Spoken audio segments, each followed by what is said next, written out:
Hey everyone and welcome back. So in this video we'll create some quick loading assets using a new labs tool and very basic vellum setup.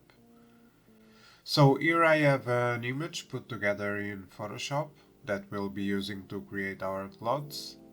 It helps to make them different colors so the tool can easily separate them. As you can see, I'm using these new regions from Image Labs tool to automatically create masks. You just have to plug the image and wait for a few seconds. Then you can add a name attribute and rename your pieces as I've done here, getting rid of the black background and also the color associated. As we have a name attribute, we can easily loop through the pieces and do some operations. I am resampling, remeshing and placing it in the center. Then measuring the curvature, and in a group node we can select the corners based on the curvature attributes. And we also need to subtract the bottom part of the selection. It would also help if we use the group expand in here, so it grows the selection to use as pin points in vellum. Okay, so from here I have simulated and brushed the assets with the vellum brush, and this is the result I got. I guess these aren't hero props, but can work well for mid to background objects.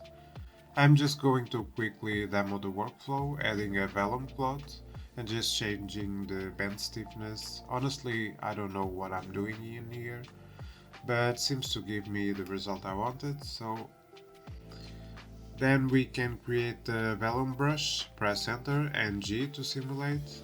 I forgot to set the pinning on the vellum clouds. After doing that we can reset the changes and simulate again. As I brush I can see this is way too low res, so let's go back and add some subdivisions. Now we need to have more points pinned. I should have grown the selection as I told you before. For now, let's just press shift middle click to pin some areas.